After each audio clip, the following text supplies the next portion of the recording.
할렐루야. 오늘 또 말씀을 통해 주시는 그 하나님의 은혜와 역사가 우리 모두에게 함께 하시기를 주님의 이름으로 간절히 축복합니다. 1885년 4월 5일 이 파란 눈을 가진 외국인 선교사 헨리 아펜젤러와 호레이스 언더우드라고 하는 두 분이 이 조선 땅 하나님 나라의 이 귀한 하나님 나라 복음을 가지고 조선 땅을 밟게 됩니다. 그래서 올해 감리교회와 장로교회를 중심으로 해서 한국 개신교 선교 140주년을 기념하는 다양한 행사들을 전국에서 진행하고 있습니다. 지난 140년 동안 한국에 수많은 교회들이 세워졌어요. 그리고 그 교회들을 통해서 한국 사회에 끼친 영향력은 대단합니다. 무엇보다 일제강점기라고 하는 나라의 큰 위기 앞에서 독립을 위해서 피와 땀을 흘리는 것 아까워하지 않았던 사람들 많이 있지만 그 중에서도 개신교의 리더들이 적지 않게 많습니다.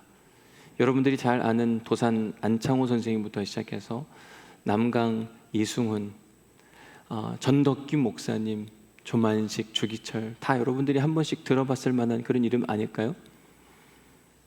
그 중에서도 손정도, 전덕기, 이동휘, 유관순, 김마리아 저분들은 감리교 교인들, 목사님들이었습니다. 저들이 나라의 독립을 위해서 자기 하나밖에 없는 목숨을 아낌없이 헌신하게 됐습니다.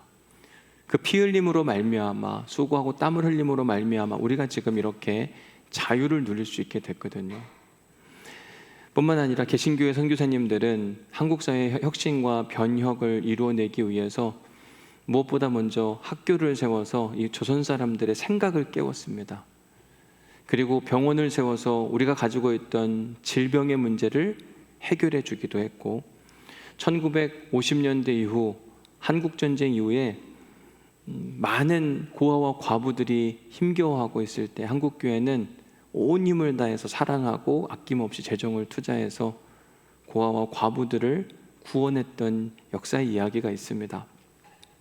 그 수고와 애씀의 덕분인지는 모르겠지만 한국교회는 1970년대부터 시작해서 80년, 90년 중반까지 급속도로 성장하는 성장기, 부흥성장기를 맞이하게 됩니다. 우리가 그 당시만 해도 한국 사회 안에 교회 깃발만 꽂아도 계속 부흥한다, 안 되는 교회가 없다 할 정도로 한국은 큰 부흥기를 맞게 됩니다. 우리가 한때는요 1000만 성도 이렇게 이야기할 때가 있었어요. 전 국민의 25%가 기독교인이다. 4명 중에 1명이 기독교인, 진짜 놀라운 이야기잖아요. 그런데 어느 순간부터 한국 기독교 인구수가 점점점 줄기 시작합니다. 1990년 후반대부터 갑자기 그래프가 성장 곡선에서 하향 곡선으로, 저 빨간색이 개신교 지표를 이야기하는데 계속 줄어가고 있어요. 2024년 기준으로 했을 때 한국 기독교인의 숫자가 830만이라는 통계가 있는데 그 통계 안에는 이단들도 포함되어 있기 때문에 순수 정통교단 한국 개신교인은 약 500만 명 정도가 되지 않았을까 이렇게 이야기를 합니다. 1000만에서 500만이면 절반이 줄었잖아요. 코로나 이후에 그 하락세는 더 가파르다고 이야기하기도 해요. 그래서 교계의 많은 사람들은 이래서 한국교회 괜찮겠는가, 한국교회에 미래가 있나 이런 이야기를 심심치 않게 이야기하기도 합니다. 놀라운 사실은 이렇게 한국교회가 쇠퇴의 길을 걷는 것처럼 교회의 문을 닫는 이런 일들이 많이 비일비재해졌고 또 교회 안에 노령화, 젊은이들이 없다고 이야기하는 이야기들 때문에 한국교회 미래가 불투명하다 이런 이야기 굉장히 많이 하는데 또 다른 한편에서는 여전히 부흥하는 교회들의 이야기가 있다는 게 놀라운 겁니다. 최근 목회데이터 연구소라고 하는 곳에서 전국에 있는 많은 교회들을 리서치하고 그 리서치한 결과를 책으로 발간했는데 그 책 제목이 부흥하는 교회 그리고 쇠퇴하는 교회에 대한 이야기입니다. 교회들을 다 분석해 보니까요, 많은 교회가 쇠퇴한다고 하지만 쇠퇴하는 교회도 있지만 부흥하는 교회도 있더라. 근데 부흥하는 교회와 쇠퇴하는 교회에 차이가 있다는 겁니다. 무슨 차이가 있는가? 이 책에 의하면 부흥하는 교회는 평신도들의 활발한 참여가 있더라. 미래지향적인 비전이 있고 선교대 위임 명령에 대해 소극적이지 않고 적극적이더라.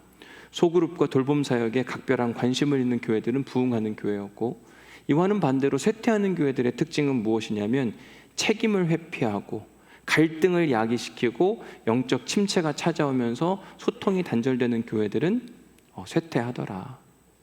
이런 측면으로 볼 때 여러분, 우리 교회는 쇠퇴하는 교회입니까? 부흥하는 교회입니까? 확신하세요? 네, 저는 일부 예배를 통해서 확신을 하게 됐어요. 왜냐하면 오늘 일부 예배 때 맨즈 콰이어가 찬양을 했거든요. 그럼 꼭 보셔야 됩니다. 나중에 유튜브로 영상이 오면, 이전에 한 8명 여기 성가대석에서 했는데 오늘은 한 10몇 명이 서가지고요, 막 웃으면서 춤추는 것처럼 하면서, 우리 김진국 장로님은 오늘 몇 시에 일어났냐, 목소리가 어떻게 잘 나오냐 이렇게 이야기했더니 그 일을 위해서 5시에 일어났대요. 아니, 예배를 위해서 그 아침 7시 특송을 위해서 5시에 일어나는 사람들이 있다는 건 놀라운 거 아닐까요? 그리고 이미 거기서 부흥의 역사가 시작이 됐더라고요. 지난 5년간 우리 교회 새신자 수를 좀 통계해 보니까 적게는 100명 내외에서 많게는, 지난 여러분 도표 보시면 2023년에 347명이 등록을 했더라고요. 등록 안 하고 다니시는 분들도 사실은 여기 꽤 많이 있습니다. 아마 지금도 낯선 분들이 계시니까. 등록 안 하고 다니시는 분도 계시지만 등록하고 다니시는데 뭐 등록하고 안 나와도 그만이잖아요. 근데 정착률을 보니까 그래도 한 85% 이상, 그러니까 등록하고 안 나오는 게 아니라, 우리는 뭐 등록하시라 권면 그렇게 많이 안 하니까 본인 스스로 결단하고 와서 뿌리를 내리니까 정착률은 훨씬 좋은 모습들을 보게 되더라고요. 요즘 젊은이들이 교회 안에 없다, 미래가 불투명하다 이야기하는데, 새신자들 중에 새롭게 오신 교우들의 나이대를 분석해 보니까 2020년부터 2025년까지 교회 학교 20대 이하인 교회 학교 학생들도 꽤 많아요. 그런데 10대, 20대, 30대, 40대, 50대 다양합니다. 그런데도 불구하고 젊은 분들의 새신자 유입이 진짜 많더라고요. 그렇다고 뭐 우리가 어른들이 없냐? 아니요, 어른들도 있고 지금 시니어 아카데미도 계속 부흥하고 있거든요. 참 놀라운 이야기잖아요. 도대체 어디서 다들 오는 건가? 우리 교회가 위치한 이 신시가지 일대에서 오시는 분들이 제일 많기는 합니다. 그런데 그 이외에서 오시는 분들도 많은데, 신시가지 아닌 다른 곳, 근데 뭐 영도 그리고 뭐 동구, 남구 다양해요. 심지어 저 양산, 울산, 함안에서 오시는 분도 있다고 말씀을 드렸잖아요. 교회 교우를 크게 둘로 구분하면 기신자와 새신자, 초신자로 구분을 합니다. 기신자라고 하는 건 이미 교회를 다니던 분들, 무슨 이유에서인지 여러 가지 이유 때문에 교회를 옮겨야 하는 분들, 그런 분들이 대부분이지만, 또 다른 한편으로는 초신자, 처음으로 교회를 나오는 분들도 생각 외로 많습니다. 처음 교회를 나오시는 분들의 이야기, 신방을 하다 보면 그런 분들 이야기를 듣게 되는데, 어느 때는 눈물 없이는 들을 수 없는 사연들이 많더라고요. 어떤 분들은 사업을 하는데 사업이 망하고 망해서 저 서울부터 내려와서 부산까지 왔다가 어느 누군가의 손에 이끌려서 우리 교회 와서 하나님을 좀 더 알게 되고 이제 일상의 회복을 이루어가는 분을 제가 보기도 했습니다. 어떤 분은 너무 몸이 아파서 이 병원도 가보고 저 병원도 가보고 이 방법도 써보고 저 방법도 써보는데 도무지 안 되는 그런 상황. 내 마지막에 그래, 교회라도 한번 가보자. 그래서 교회 오셨다가 회복하고 하나님을 경험하면서 이전과는 다른 삶을 사시는 분도 보게 되고, 또 한 분은 새벽에 제가 새벽 기도를 마치고 이렇게 나가는데 저를 기다리신 모양이에요. 제가 막 문 밖으로 나가니까 쫓아오셨더라고요. 잠깐만 만나서 얘기할 수 있나요? 그러시죠. 밖에서 잠깐 이야기를 하는데 너무 외롭대요. 어디 가서 말할 곳도 없고, 그래서 교회 왔다고 이야기하면서 자기가 믿고 의지했던 게 딸인데 딸도 시집간다니까 그것도 서운하다고 이야기하시고, 어쩌면 좋겠나. 그래서 교회 등록하시고 교회 공동체를 만나시면 좋겠다. 그래서 최근에 실제로 교회에 등록하신 교우분도 계십니다. 처음으로 교회 나오는 분들을 보니까요, 다 사연이 있고 여러 가지 어려움을 겪어가면서 교회를 오게 되더라고요. 그런 분들에게 교회의 핵심 메시지인 하나님 나라, 예수 그리스도, 십자가 복음, 제가 아무리 설교해도 사실은 그 이야기가 귀에 들어오지 않습니다. 보통 그런 경우로 교회를 오게 되면 늘 기도가 뭐냐면, 하나님 제 문제를 해결하여 주옵소서, 저 은혜와 복이 필요하니까 하나님 제발 좀 그 문제를 해결해 주시면 안 되겠습니까? 제가 당신 있는지 없는지 모르지만 다들 있다고 이야기하니까 오늘 교회에 왔는데 당신의 존재를 제게 증명해 주시는데 제 문제를 해결해 주시면 제가 당신을 위해서 무엇이라도 한번 해보겠습니다 라고 하는 믿음의 기도를 드리는 분들도 계세요. 종교학자들은 이러한 신앙 형태를 기복신앙이라고 이야기합니다. 기복이라고 하는 건 한자 그대로 빌기자의 복복자를 사용하잖아요. 복을 빌다, 복을 갈급해 하다. 어떤 목회자들은 이러한 기복신앙은 기독교 근본인 하나님 나라와 십자가 복음과는 어울리지 않는 세속적인 종교행위라고 폄하하기도 하는데, 진짜 그런가 그런 생각이 들기도 해요. 여러분들 중에 교회 나오실 때 뭐 때문에 나오시나? 여러분 교회 왜 오셨어요? 나는 십자가 때문에 왔다, 이런 분 있으세요? 나는 죽으러 왔다, 나는 고난받으러 왔다. 아마 그런 분들이 있을까? 대부분은 다 복, 은혜, 천국에 대한 소망 때문에 나오잖아요. 그게 우리 현실입니다. 그리고 실제로 하나님도 우리에게 뭘 주시는 분이냐면 복을 주시는 분. 시편 67편 1절 말씀에 보니까 하나님을 이렇게 소개합니다. 같이 한번 읽어볼게요. 시작. 하나님은 우리에게 은혜를 베푸사 복을 주시고 그의 얼굴빛을 우리에게 비추사. 하나님은 우리에게 뭘 주시는 분?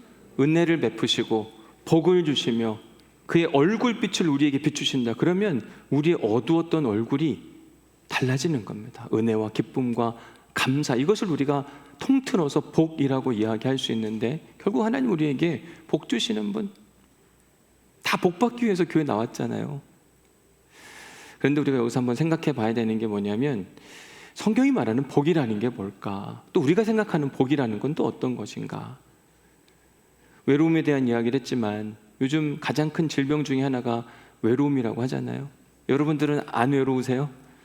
가끔 외롭다, 그럴 때 있잖아요. 자식도 있고 내 아내와 남편도 있고 부모님도 있는 것 같은데 나 왜 외롭지? 이런 이야기 하는 분들이 있습니다. 자, 여러분, 외로운 사람에게 복, 굿뉴스는 뭘까요? 외로운 사람에게 굿뉴스, 복이 뭡니까? 이게 어려우면 다른 예를 들어볼게요. 배고픈 사람에게 복은 뭘까요? 이거는 그래도 쉽게 답하시네요. 만약에 노숙자가 있는데 노숙자한테 회개하라, 천국이 가까이 왔느니라, 그러면 귀에 들어오겠나? 그 사람한테 진짜 복음이라는 게 뭘까요? 굿뉴스는 뭘까요? 빵 하나, 따뜻한 밥 한 끼면 충분하다고 이야기를 하는 겁니다. 마가복음 6장에 보면 예수님께서 제자들을 지금 선교지로 파송을 하시면서 너희들은 이와 같이 하라, 구체적인 가이드라인을 줬어요. 우선 너희들은 여기에 머무르지 말고 나를 떠나서 어디론가 가야 한다. 이게 첫 번째 미션이었고, 두 번째는 어떻게 가라 그랬죠? 뭘 잔뜩 가져가려고 하지 말고 빈손으로 가도 괜찮다. 왜? 빈손이어도 하나님이 함께 하시면 그 빈손을 채우실 거니까 염려하지 마라. 세 번째는 기웃기웃하지 마라. 첫 번째, 주어진 곳에 끝까지 머물러야 한다. 지난주에는 무슨 이야기 했죠? 회개하라 선포할 때 그 말에 뭐가 있어야 된다고요? 힘이 있어야 된다, 이렇게 말씀을 드렸어요. 오늘은 이제 예수님이 제자들을 파송하시면서 하셨던 마지막 5번째 미션을 소개해 드리려고 합니다. 자, 13절 말씀 같이 한번 읽어볼게요. 같이 읽습니다. 시작. 많은 귀신을 쫓아내며 많은 병자에게 기름을 발라 고치더라. 자, 여러분, 귀신 들린 사람에게 복음, 굿뉴스는 뭡니까? 귀신이 떠나가는 거. 병든 사람에게는 병이 고쳐지는 게 복음이에요. 저는 오늘 본문 13절의 말씀을 다르게 짧게 한 문장으로 이렇게 표현해 봤어요. 뭐라고 표현해 봤냐면 되살아나게 하라. 어디선가 여러분 들어본 이야기잖아요. 어디서 들어보셨어요? 그래, 올해 우리 교회 표어 붙어 있네요. 되살아나게 하라. 밑에 또 되살아나게 하라. 그죠? 오늘 설교 제목이기도 한데, 우리가 믿는 하나님, 그 삼위일체 하나님은 어떤 분이신가? 그 하나님은 있잖아요, 뭔가를 살려내는 힘과 능력이 있어요. 어떤 인생에 문제가 있는 사람을 하나님은 찾아가시고, 그냥 찾아가시기만 하는 게 아니라, 위로만 하시는 게 아니라 그 인생의 문제를 해결해 주시기도 합니다. 창세기 3장에 보면 아담과 하와의 관계 문제가 생겼잖아요. 그래서 숨고 핑계대고, 그때 하나님이 찾아가셔서 너 왜 숨었니? 너 왜 따먹었니? 그러면서 그 문제를 완전히 해결해 주시는 하나님. 창세기 4장에서 가인과 아벨의 이야기, 가인 동생 아벨을 죽였잖아요. 두려워 떨고 내가 이렇게 했는데 괜찮겠나? 그때 하나님이 가인에게 가인아 네 동생 아벨은 어디 있느냐? 그러면서 그 문제도 하나 둘씩 해결해 주신 하나님. 성경 창세기부터 계시록에 보면 하나님은 문제 있는 사람에게 찾아가셔서 그 문제를 해결해 주시고 그 사람의 인생을 다시 되살려내시거든요. 열왕기하 20장에 보면 히스기야라는 사람이 등장합니다. 그가 병이 들었어요. 그것도 죽을 병. 그래서 선지자 이사야를 보내서 히스기야에게 뭐라고 이야기하냐면, 너는 이제 짐 정리해라. 더 이상 못 살아. 여러분, 청천벽력 같은 이야기 아닐까요? 이 이야기를 듣고 히스기야가 한 일이 20장 2절에 등장합니다. 같이 한번 읽어볼게요. 시작. 히스기야가 낯을 벽으로 향하고 여호와께 기도하여 이르되, 하나님이 선지자 이사야를 보내서 넌 더 이상 못 살아, 이 이야기를 들었을 때 히스기야는 더 이상 어디 날 고쳐줄 의원이 있을까 찾지 아니하고 오히려 등을 돌린 겁니다. 그리고 벽을 향하고 하나님께 기도하는 거예요. 근데 그 기도가 더 신박합니다. 아주 특별해요. 뭐라고 기도하는가 보십시오. 여호와여, 구하오니 주께서 보시기에 제가 한 일을 다 기억하지 않습니까? 여러분, 이렇게 기도하실 수 있나요? 하나님, 저 어떻게 사는지 아시죠? 저 죽어도 괜찮겠습니까? 저 죽으면 누가 손해입니까? 하나님 손해 아닙니까? 제가 살아야 되는 거 아닙니까? 심히 통곡하면서 자기가 살아야 할 이유를 막 소개하는 거예요. 여러분들은 어떠세요? 하나님께 이렇게 기도할 수 있습니까? 없습니까? 막 그렇게 기도했는데 하긴 뭘 잘해, 이러지는 않을까요? 하나님은 히스기야의 이 기도를 들으시고 선지자 이사야를 다시 돌려보냅니다. 돌아가서 히스기야에게 말해. 내가 네 기도를 들었고 네 삶을 아는데, 그래, 오케이, 살자, 더 살자. 결국 그래서 삶에 대한 이야기, 회복에 대한 이야기, 구원에 대한 이야기를 고스란히 전달해 줍니다. 이게 하나님이에요. 우리가 믿는 하나님. 이런 하나님의 다양한 이야기들은 성서 안에서 여러 곳에 분포되어 있습니다. 특별히 구약 성서 안에 아이를 낳지 못해서 고생했던 여인들, 사람들이 다 손가락질 했거든요. 뭐가 문제가 있어서 그렇다.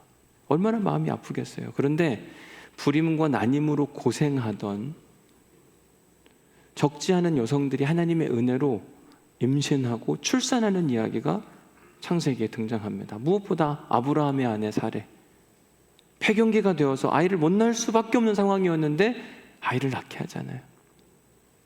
이삭의 아내 리브가도 마찬가지로 아이를 낳을 수 없어서 고통스러워했는데 하나님이 기도를 들으시고 아이를 낳게 해주셨고, 야곱에게 4명의 아내가 있었잖아요. 그 중에 한 여인, 야곱이 제일 사랑했던 여인이 임신하지 못해서 합 한 채를 막 뺏어가려고 애를 쓰기도 했고, 그 여인의 이름이 뭐죠? 그 여인도 하나님의 은혜로 요셉이라는 아들을 낳게 되잖아요. 사무엘상 1장에 보면 아이를 낳지 못해서 성전에서 마치 술 취한 사람처럼 기도했던 그 여인, 그 여인의 이름은 한나. 그 여인에게도 하나님의 은혜를 선물하여 주셨고, 사사기에 보면 삼손이라는 사람이 있는데 그의 어머니 이름이 등장하지는 않아요. 그런데 삼손의 어머니도 아이를 낳지 못해서 안절부절하는데 그에게 은혜를 베푸셔서 삼손이란 귀한 자녀를 주셨어요. 불임과 난임으로 고생하던 그들에게 하나님께서 은혜를 베푸시더라. 사사기 말씀에 보면 이스라엘 백성들이 적들에게 침략을 받아서 끊임없이 그 땅이 황폐해져 가는 이야기들이 소개됩니다. 하나님은 그런 이스라엘을 그냥 내버려 두지 않으시고 그들을 대항해서 싸울 사사라는 믿음의 리더들을 세우게 돼요. 우리가 잘 아는 여자 사사 누가 있어요? 드보라. 왼손잡이 사사 에훗이라는 사람이 있고 300명으로 수많은 사람들을 이끈 사사 기드온이 있고 또 사사 삼손이라는 사람도 있고, 하나님은 계속 사람을 세워서 이스라엘 땅을 회복시키는 이야기. 민수기 12장에 보면 모세의 누이였던 미리암이 질병에 걸립니다. 미리암도 결국은 하나님의 은혜 덕분에 그 질병이 낫게 돼요. 뿐만 아니라 열왕기하 4장에 보면 수넴 여인이라는 여인이 등장하는데, 그 여인의 아들이 아플 때 거의 죽을 병, 아니 죽었다고 생각했는데 선지자 엘리사를 통해서 그 아이가 다시 살아나는 역사를 경험하기도 합니다. 이게 하나님의 능력이에요. 진짜. 근데 더 신기한 건 뭐냐면요, 하나님이 민족을 가리지 않는다는 거예요. 하나님은 유대인들만 사랑하시고 유대인들만 회복시키냐? 성경에 보니까 그렇지는 않더라고요. 열왕기하 5장에 보니까 이방인이었는데 군대 장관 누구였죠? 나아만이라고 하는 사람도 하나님이 완전히 치유해 주시는 이야기. 분명히 아람 군대의 장관이었는데 적군이었거든요. 적군의 수장을 치유해 주신 분이 하나님이세요. 이거 참 신기한 이야기입니다. 우리 같으면 그렇게 못할 것 같잖아요. 적인데 어떻게 적을 살려줄 수 있느냐. 오히려 하나님 살려주지 마옵소서라고 할 것 같은데 하나님 전혀 그렇지 않아요. 다니엘서 4장에 보면 바벨론 포로로 잡혀갔을 때 느부갓네살이라는 왕이 꿈 때문에 막 정신없어 할 때 하나님이 다니엘이라는 사람을 통해서 그 느부갓네살의 정신없음을 회복시켜주는 이야기가 소개됩니다. 이처럼 하나님은 회복시켜주시는 분이신데, 유대인들만 회복시켜주신 게 아니라 이방인들까지 완전히 회복시켜주시는 놀라운 능력의 하나님이세요. 우리가 생각하는 그 지경에 갇히신 분이 아니라 더 크게, 더 넓게, 더 높게 일하시는 분이 우리가 믿는 하나님이십니다. 예수님도 두말할 것 없어요. 귀신들을 내쫓으시고 모든 각종 병든 자를 치유하시며 눈먼 자를 뜨게 하시고 듣지 못하던 자에게 듣게 하시는 은혜와 역사를 예수님께서 베풀어 주셨습니다. 그 능력이 예수님이 지금 제자들을 선교지에 파송하면서 권능을 함께 부어주셨어요. 그리고 하는 이야기가 너희도 나와 같이 해라. 할 수 있다. 어떻게 하나요? 일단 가기만 하면 돼. 가서 어디 기웃 저리 기웃 하지 말고 빈손으로 가지만 나와 함께 가니까 너에게 말에 힘을 줄 것이고 내가 하라는 대로만 하면 돼. 제자들이 순종했어요. 그랬더니 나타난 결과가 뭐냐면 오늘 본문 13절의 이야기예요. 귀신들을 내쫓으며 병자들을 고치더라.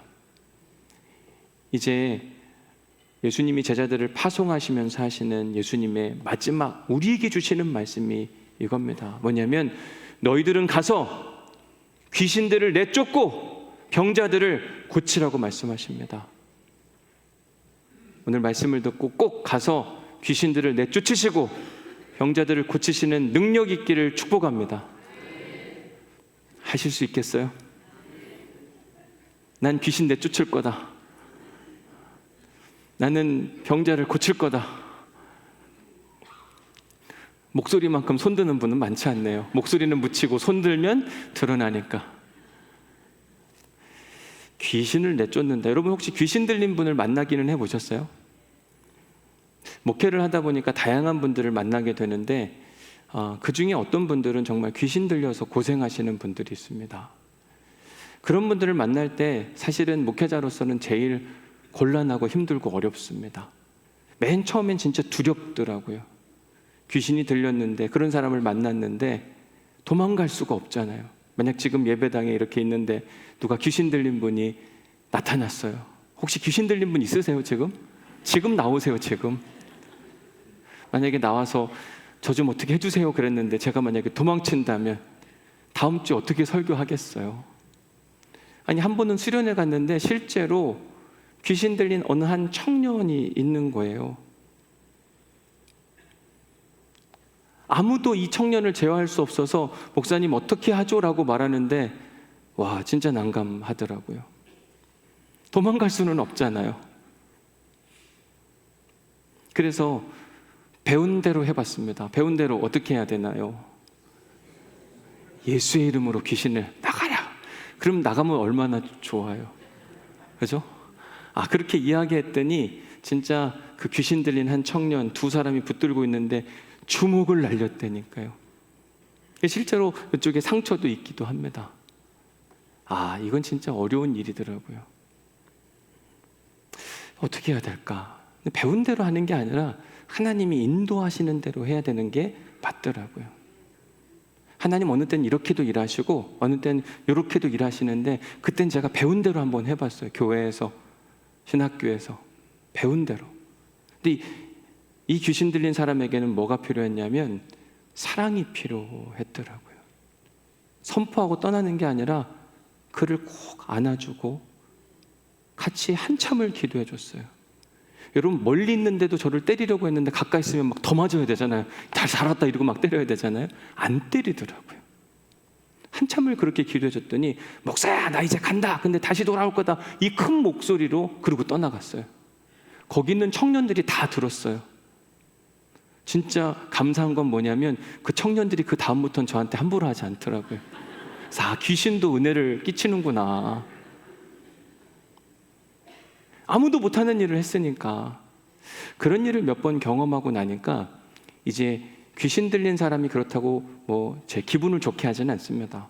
늘 염려와 걱정이죠. 그런데 두렵지는 않아요.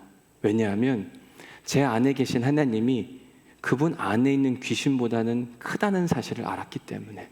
그리고 저는 할 수 없지만 제 안에 계신 하나님이 그 귀신과 싸워 이길 수 있다고 하는 믿음이 있으니까, 또 때리면 맞으면 된다는 생각을 하니까 하나도 안 무섭더라고요. 그러면서 귀신을 내출 수 있는 힘이 생긴 것 같아요. 오늘 본문에서 많은 귀신을 내쫓고 또 하나, 두 번째는 뭐였죠? 질병을 고치더라, 치유하는 이야기. 사실 이 질병 치유하는 것도 그렇게 쉬운 문제는 아닌 것 같아요. 제가 무슨 뭐 의술이 있어서 이분 어디가 아프구나 고쳐주고, 이분 어디 아프고 고쳐주면 좋겠지만 제가 그런 사람은 아니니까. 그런데도 불구하고 아픈 분들, 오늘 이 예배를 끝나고도 어느 분이 와서 기도를 받는데, 아이고 제가 기도해드려서 나으면 다 좋겠지만, 여러분들 어떻게 생각하세요? 제가 기도하면 나을까요? 안 나을까요? 다 못 믿는 눈치인 것 같아요. 그렇죠? 제가 지난주부터 알아봤어요. 이거 왼손 오른손 하느냐 이렇게 물어보는데도 그때도 안 믿더니 제가 기도해도 안 나을 거 뻔하다. 근데 어느 때는 낫기도 해요. 근데 어느 때는 기도해드려도 안 낫는 게 문제인 겁니다. 이게 무슨 과학적 원리여서 이렇게 하면 기도를 낳고 이렇게 하면 기도해도 안 낫는다. 그러면 이 뭐 기도하는 방법대로만 하면 되는데, 참 신기한 건 똑같이 기도해 드리는데 누구는 괜찮아졌다 그러고 누구는 여전히 문제가 있다고 이야기하니, 이게 무슨 조화인가. 저희 장인어른은 목사님이신데 이 치유 사역을 굉장히 많이 하셨습니다. 근데 저 강원도 평창에서 신앙생활하던 분이신데 수원으로 오셔서 저희 교회 등록하셔가지고 기도를 받으셨는데, 이름도 안 잊어버려요. 김의경 권사님이란 분이신데, 그분이 분명히 지팡이 듣고 이렇게 다니셨거든요. 근데 기도받고 나서 허리가 진짜 펴졌어요. 이거 어떻게 설명하냐고. 그러니까 간증하고 다니신 거예요. 진짜 기도받고 그렇게 펴졌다니까요. 그러면 모든 허리 굽은 사람이 와서 기도받으면 나아야 되는데 또 그분만 그렇게 되는 겁니다. 이게 진짜 설명이 불가능한 거 있잖아요. 그러니까 사람들은 의심하죠. 저거 그냥 쇼한 거 아니야, 이렇게 하는 분들도 계셔요. 저도 마음에 계속 부담은 뭐냐면, 누구는 기도해주면 낫고 왜 누구는 기도해드려도 안 낫나. 하나님 도대체 이게 무슨 조화입니까? 가르쳐 주옵소서, 알게 하여 주옵소서. 그리고 성경을 읽는 중에 마가복음 5장에서 그 답을 찾았어요. 자, 소문을 듣고 어떤 한 사람이 예수님을 찾아오게 됩니다. 그리고 무리 뒤에 끼어들어서 예수님 옷자락에 손을 댄 이야기, 우리가 잘 아는 12년 동안 혈루증 앓던 한 여인의 이야기예요. 자, 그런데 예수님이 제자들에게 이렇게 이야기합니다. 사람들에게 같이 한번 읽어볼까요? 시작. 예수께서 그 능력이 자기에게서 나간 줄을 곧 스스로 아시고 무리 가운데서 돌이켜 말씀하시되 누가 내 옷에 손을 대었느냐 하시니. 아마 예수님이 지나가던 모양이에요.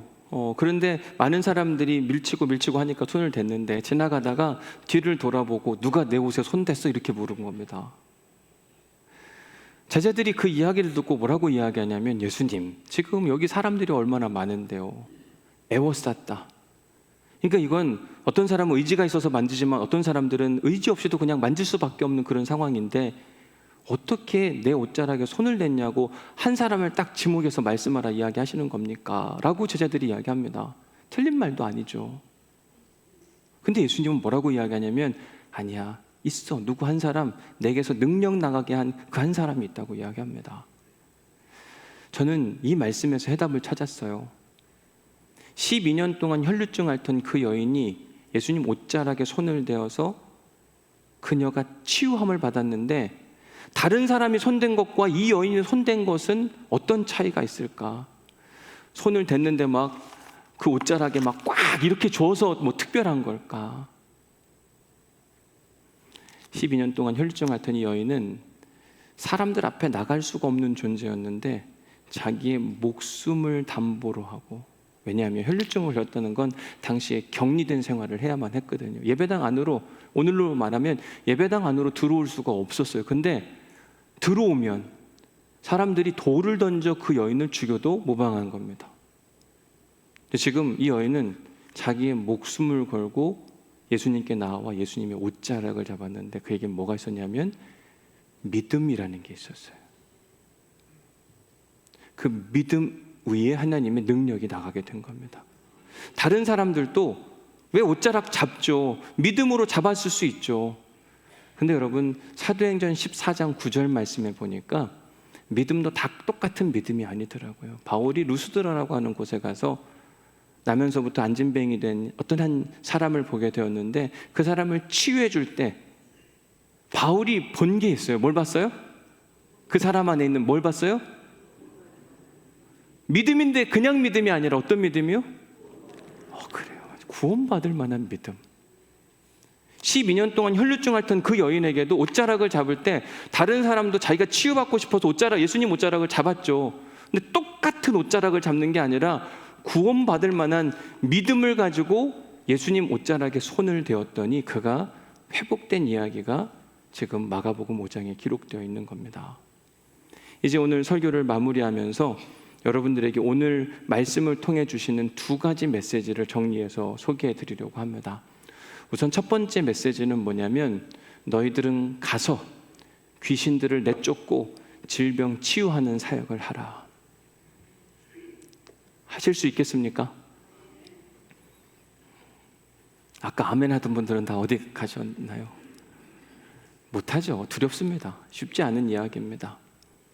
그런데 하나님은 우리에게 지난 몇 주 동안 이 일을 할 수 있다고 가르쳐 주시는 거예요. 이 일을 우리의 힘이 아닌 그분의 힘으로 하려면 꼭 해야 되는 한 가지가 있다면, 그분이 하라는 대로만 하면 됩니다.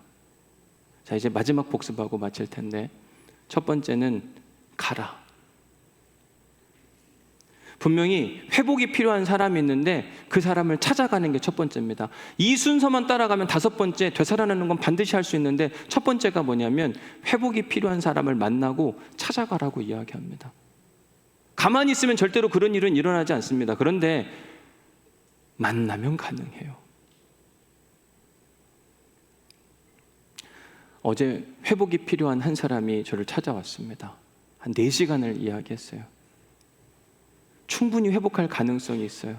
그동안 아무도 만나지 않았고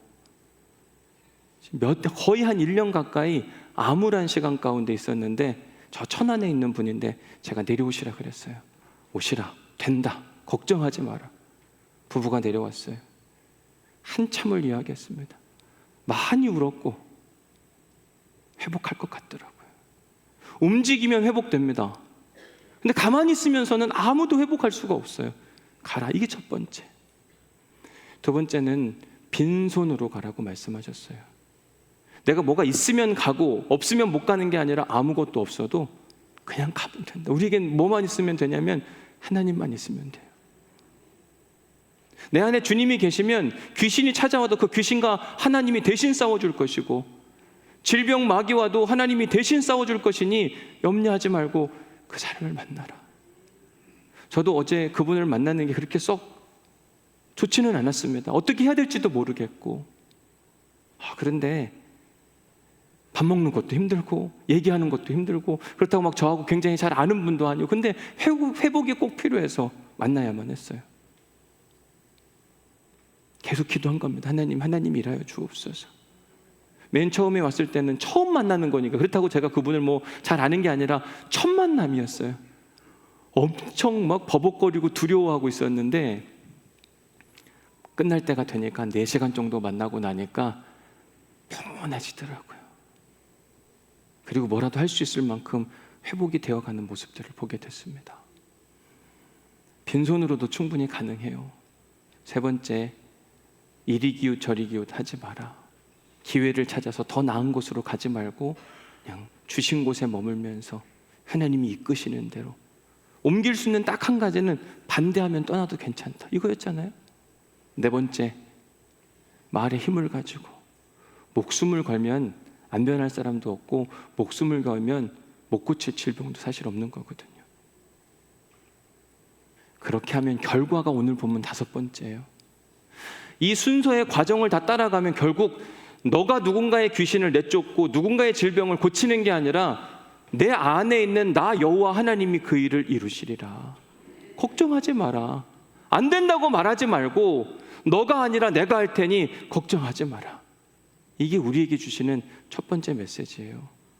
그러니 여러분, 회복이 필요한 사람 있을걸요? 저 사람 진짜 회복하면 좋을 텐데 그런 사람을 찾으시고 만나시고 믿음으로 선포하시고 그 일을 이루시는 하나님을 경험할 수 있기를 간절히 축복합니다.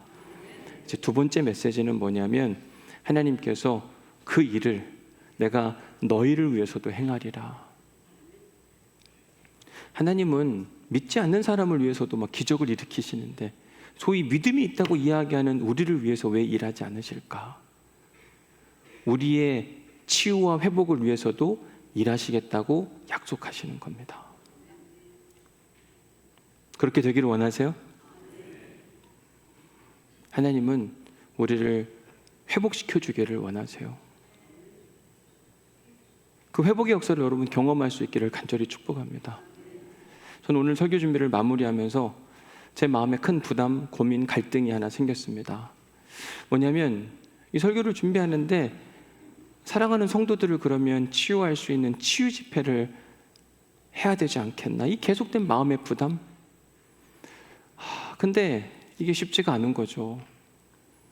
누군가를 위해 기도해 주는 게 생각보다 쉽지는 않습니다. 온 힘을 다해서 기도하고 또 기도하니까 어느 때는 진이 빠져나가는 것 같기도 해요. 참 쉽지는 않는데 어떻게 가능할까? 더 부담은 뭐냐면 기도해 줬는데 안 나오면 어쩌지? 이런 거 있잖아요. 기도해줘서 나으면 은혜고 감사한데 안 나오면 능력 없는 목사라고 소문 날 거 아니에요. 그죠? 이게 마음의 부담인 거예요. 어떻게 하면 좋을까? 이걸 해야 되나 말아야 되나? 그런 데 있잖아요. 저는 큐티를 진짜 좋아하는 이유 중에 하나가 뭐냐면 제 고민된 숙제에 대한 답이 항상 거기에 있더라고요. 요즘 우리가 에스겔서 말씀을 잠시 쉬면서 어디 말씀 나누죠? 로마서 4장, 지난주 큐티에 있던 말씀이에요. 제가 이것 때문에 고민하고 있었는데 로마서 4장 17절에 보니까 뭐라고 이야기하냐면 하나님은 죽은 자를 살리시며 없는 것을 있는 것으로 부르시는 이니라. 아니 이것 때문에 고민하고 있는데 이 말씀이 딱 눈에 확 들어오는 겁니다. 하라는 거예요? 말라는 거예요?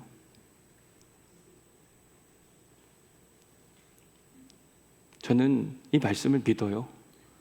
그리고 하필 이때 이 이야기가 나오는 건 이 일을 행하라고 한 하나님의 이야기구나.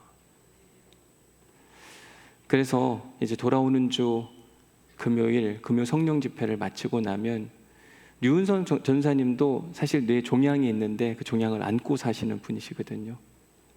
왜 이렇게 맞춰서 하는지는 저도 잘 모르겠습니다. 하나님이 치유 집회를 하라 이렇게 안내해 주시는 것으로 저는 믿고 돌아오는 금요일 모든 집회가 마치고 나서 이제 치유 집회를 해보려고 합니다. 오셔요. 누구든지 회복이 필요하신 분들 우리 교회 안 다녀도 괜찮습니다. 누구든지 모시고 오고 주님이 인도하시니까 안 할 수 없는 거잖아요. 이렇게까지 말씀하시는데 하나님은 죽은 자를 살리시고 하나님은 없는 것도 있게 만드시는 분이시라. 이거 어떻게 거부하겠어요? 저도 기도로 준비할 텐데 여러분들도 기도로 준비하고 오셔야만 합니다. 가서 기도라도 한번 받아보자. 안 오시는 게 좋아요. 믿음 있는 사람에게 하나님의 능력이 나가거든요. 마침 그날 여러분들과 함께 나눌 말씀도 하나님이 선물해 주셨어요. 이게 분명히 하나님이 일하시겠다는 사인이기도 하거든요. 금요일 날 함께 오셔서 마지막 집회 가운데 큰 은혜도 받으시고 여러분들의 삶의 문제, 기도의 문제, 회복의 문제가 온전히 응답받는 역사가 있기를 주님의 이름으로 간절히 축복합니다. 얼마가 오실지는 모르겠습니다. 그러나 안 오시는 분이 저는 손해라고 생각이 들고, 진짜 누구든지 와서 밤 늦게까지라도 할 모양이니까 그걸 하라고 부르신 거라고 저는 믿고 그 일들을 진행할 테니까 여러분들이 함께 그 자리에 나와서 대신 꼭 믿음을 갖고 나오셔야만 합니다. 기도로 준비하지 않고는 아무런 역사가 일어나지 않아요. 왜 저는 기도받았는데 능력이 안 나타나나요? 몰라요. 근데 분명한 사실은 구원받을 만한 믿음 있는 사람에게 은혜를 선물하시는 건 확실한 사실이거든요. Let us see. 우리가 함께 보기를 원해요. 뭘 보기를 원하냐? How our God is great. 그 하나님이 얼마나 대단한 분이신지를 우리가 함께 보기를 원합니다. 금요일에 오셔서 뜨겁게 찬양하시고 하나님의 일하심을 마음껏 경험하는 특별한 금요일이 될 수 있기를 간절히 축복합니다. 은혜 받은 말씀 적어보십시오.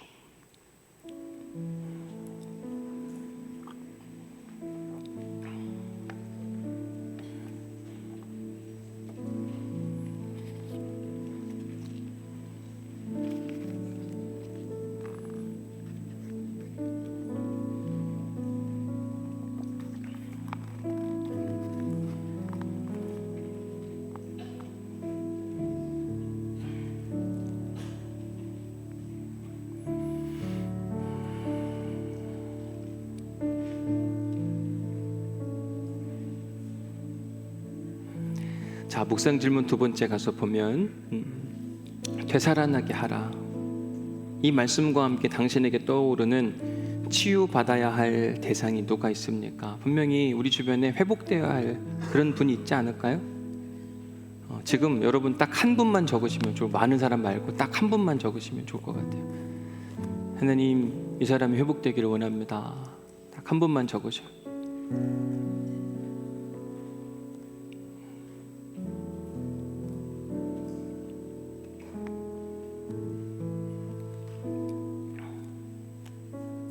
적으셨나요? 조금 전 시간 드릴까요? 꼭 적으셔요. 한 사람. 믿음을 갖고 적으시는 겁니다. 믿음을. 이게 해결되게 하옵소서. 이 사람이 해결되게 하옵소서. 여러분 이름 적지 마시고 딴 사람 이름.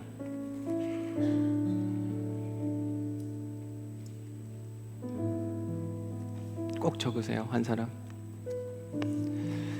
자, 여러분 묵상 질문 3번에 가서 보면 되살아나게 하라. 하나님은 살리시는 분이신데 하나님은 뭐 있는 것 보시고 치유하신다 그랬죠? 믿음인데, 그렇죠? 어떤 믿음? 구원받을 만한 믿음. 자, 우리가 믿음으로 이 시간 여러분들이 적은 그 사람을 위해서 기도하기를 원합니다. 그래서 다 적으셨죠? 적으신 분들은 손에 드시고 그 이름을 적은 종이를 손에 드시고 하나님, 여기에 누구 이름이 적혀 있습니다. 여러분들만 아시겠죠? 내가 믿음으로 기도하오니 그 사람이 회복되게 하여 주옵소서. 그 사람을 지배하고 있는 어둠의 권세가 떠나가게 하여 주옵시고 질병의 권세가 사라지게 하여 주옵시고 주님의 은혜가 강같이 흘러가게 하여 주옵소서. 여러분, 여러분들이 적은 종이를 손에 드세요. 그리고 우리 함께 그 사람을 회복시킬 하나님을 믿는 믿음으로 함께 기도해 보자고요. 온전히 회복하게 하여 주옵소서. 이 시간 주님의 이름을 간절히 한번 부르짖고 그 사람을 회복시켜 주옵소서. 온전히 회복시켜 주옵소서. 이 마음을 가지고 우리 함께 뜨겁게 믿음으로 함께 기도해 봅시다. 기도하겠습니다. 주여, 하나님, 내가 회복했으면 좋겠는 누군가가 있습니다. 우리의 자녀요, 우리의 부모요, 우리의 형제요, 우리의 친척이요, 우리의 주변 사람인데 주님 회복시켜 주옵소서. 은혜의 능력을 베풀어 주옵소서. 오늘 들은 말씀을 믿음으로 반응하며 하나님 회복되기를 소망하오니 어둠의 권세가 떠나가게 하여 주옵소서. 아버지 하나님, 새로운 생명의 기회가 찾아오게 하여 주옵소서. 회복의 역사를 선물하여 주옵소서. 눈물 위에 주님의 역사가 나타나기를 소망하며 기도하오니 주의 권세가 나타나게 하시고 주의 말씀이 일어나게 하여 주옵시고 아버지의 힘이 나타나는 놀라운 능력의 시간이 되게 하여 주옵소서. 내가 이름 석자를 적었습니다. 아무개 주님 그 이름 위에 주의 능력이 부어지게 하여 주옵소서. 주의 역사가 나타나게 하여 주옵소서. 아버지의 일하심을 볼 수 있도록 도우시고 축복하여 주옵소서. 우리는 살아계신 하나님을 믿으며 우리는 회복시키신 하나님을 믿으며 우리는 죄의 권세를 끊어내시는 하나님을 믿습니다. 하나님께서 일하심으로 우리가 적어낸 그 사람의 이름이 반드시 회복되어지게 하여 주옵소서. 반드시 아버지 온전한 구원의 역사를 받게 하여 주옵시고 질병으로부터도 모든 삶의 문제로부터도 완전히 회복케 하신 하나님의 역사를 볼 수 있도록 도우시고 축복하여 주옵소서. 일하실 것을 믿습니다. 일하실 것을 믿습니다. 주의 권세가 임하게 하옵소서. 주의 역사가 임하게 하여 주옵소서. 축복합니다.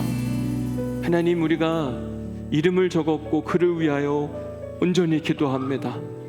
주님, 일하옵소서. 주님은 살리시는 분이시라. 오늘 마가복음 6장 13절에서 많은 귀신들을 내쫓으시고 질병을 치유하신 그 하나님의 역사가 동일하게 일어나게 하여 주옵소서. 우린 그 하나님을 믿습니다. 흔들리지 않게 하시고 경험하게 하여 주옵소서. 예수님의 이름으로 기도드렸습니다. 아멘. 이제 우리 함께 부를 찬송입니다. 나의 안에 거하라. 하나님은 우리의 질병도 치유하기를 원하시는 분이십니다. 여러분, 우리의 문제도 해결하기를 원하시는 그분을 생각하면서 나의 안에 거하라. 나는 내 하나님이니 모든 환난 가운데 너를 지키는 자라. 두려워하지 말라. 내가 너를 도와주리니 놀라지 마라. 내 손을 잡아주리라. 우리 힘있게 우리 믿음을 다하여 주님의 음성을 들으며 이 찬양을 고백하도록 하겠습니다. 나의 안에 거하라. 나의 안에 거하라.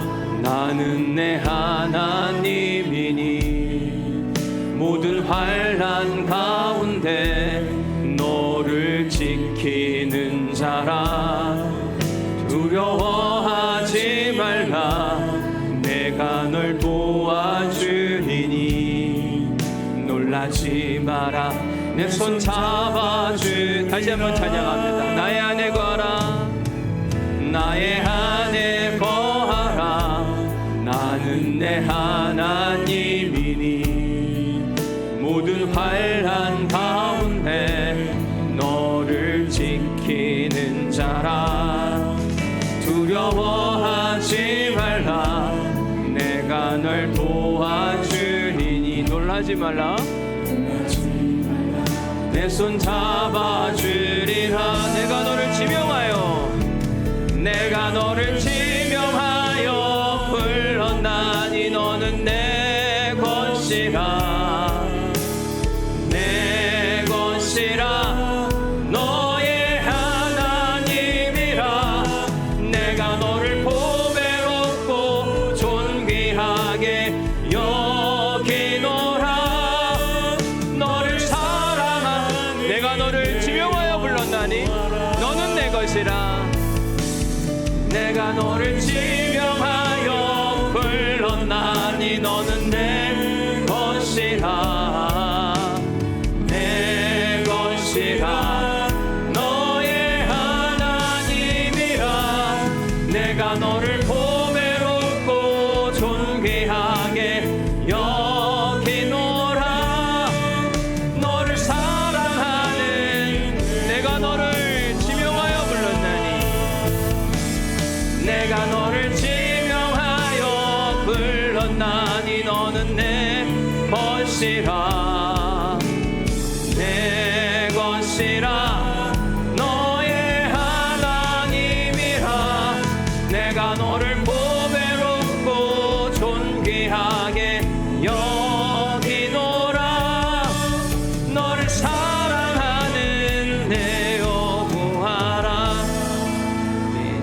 우리 마지막 기도할 텐데 여러분 눈을 다 감으시고 여러분 환부에 손을 얹으시면 좋을 것 같습니다. 아프신 곳, 꼭 회복되었으면 좋겠는 그곳, 우리 중에 누군가 한 사람은 하나님의 능력을 경험합니다. 누군가 그 은혜가 찾아간다. 여러분, 그 사람이 내가 되기를 소망하는 마음으로 그 환부의 믿음을 가지고 주님, 주님이십니다. 내가 내 목숨이라도 겁니다. 그 믿음을 가지고 우리 함께 기도하겠습니다. 하나님, 사랑하는 교우들이 하나님을 믿는 믿음으로 우리 인생의 문제, 질병의 문제, 자녀의 문제, 사업의 문제를 가지고 믿음으로 기도합니다. 구원받을 만한 믿음, 치료받을 만한 믿음, 주님, 그 믿음으로 환부의 손을 얹고 기도하오니 역사가 일어나게 하옵소서. 귀신들은 떠나가게 하여 주옵시고, 질병은 치유받게 하여 주옵시고, 희망의 빛이 찾아가게 하여 주시며, 거룩한 능력을 경험할 수 있도록 축복하여 주옵소서. 분명히 우리 중에 누군가는 혈류증 앓는 그 여인의 은혜를 누리게 될 겁니다. 그 사람이 여기 있사오니 주님, 당신의 능력을 선물하여 주옵소서. 이제는 우리 주 예수 그리스도의 은혜와 아버지 하나님의 극진하신 사랑과 성령님의 감동 감화 역사 교통위로 충만하심이 환부의 손을 얹고 믿음으로 간구하며 주의 역사를 구원하는, 간절히 소원하는 우리 사랑하는 성도들에게 그 놀라운 하나님의 치료의 역사가 영원히 함께 하시기를 간절히 축원하옵나이다. 아멘.